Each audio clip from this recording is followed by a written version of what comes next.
শীতকালের সঙ্গে যেন বিয়ের একটা মধুর সম্পর্ক আছে। বছরের অন্য সময়ের তুলনায় শীত এলেই চারিদিকে বিয়ের ধুম পড়ে যায়। আত্মীয় স্বজন, বন্ধু, পরিচিতদের ফোনে তখন একটাই খবর, কার বিয়ে, কবে, কোথায়। কিন্তু প্রশ্ন হলো, শীতকালেই কেন এত বেশি মানুষ বিয়ে করতে স্বাচ্ছন্দ্য বোধ করেন? চলুন জেনে নেওয়া যাক।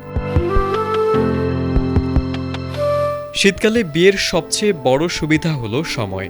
ডিসেম্বরের দিকে স্কুল কলেজের বার্ষিক পরীক্ষা শেষ হয়, শুরু হয় লম্বা ছুটি। কর্মজীবীরাও এই সময়ে কিছুটা অবসর পান, ফলে দেশের ভেতরে বা বাইরে থাকা আত্মীয় স্বজনদের একসঙ্গে পাওয়া সহজ হয়। বিয়ের আয়োজনেও শীতের আবহাওয়া বাড়তি স্বস্তি দেয়। দাওয়াত দেওয়া, সাজসজ্জা, অনুষ্ঠান পরিচালনা সব কাজই গরমের ক্লান্তি ছাড়াই প্রাণবন্তভাবে করা যায়। অন্যদিকে সাজগোজ ও খাবারের দিক থেকেও শীতকাল বাড়তি সুবিধা দেয়। গরমের দিনে ঘামে মেকআপ নষ্ট হওয়ার ভয় থাকলেও শীতে সেই চিন্তা নেই। বর কনে থেকে শুরু করে অতিথিরা সবাই আরামে সাজতে পারেন।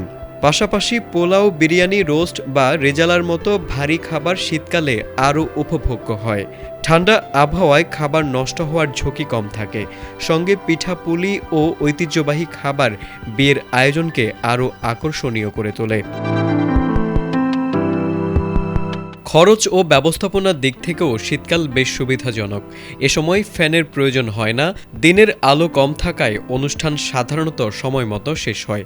বিদ্যুৎ বিল ও অতিরিক্ত শ্রম খরচও তুলনামূলকভাবে কম আসে। মশার উপদ্রব কম থাকায় অতিথিরা নিশ্চিন্তে রাত কাটাতে পারেন। এমনকি বিয়ের পর হানিমুনের জন্য শীতকাল উপযুক্ত সময়।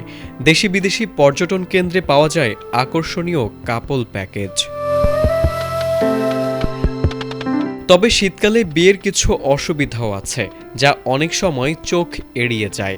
জমকালো পোশাক পরলেও ফুলহাতা ও গরম কাপড়ের কথা মাথায় রাখতে হয়। এই মৌসুমে বিয়ের চাপ বেশি থাকায় কমিউনিটি সেন্টারে ডেট পাওয়া কঠিন হয়ে পড়ে এবং খরচও বেড়ে যায়। পাশাপাশি রাতে থাকা অতিথিদের জন্য লেপ, কম্বলের বাড়তি ব্যবস্থা করতে হয়।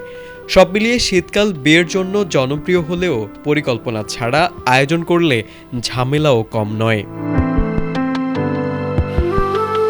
তারেক আজিজ, এটিএন বাংলা।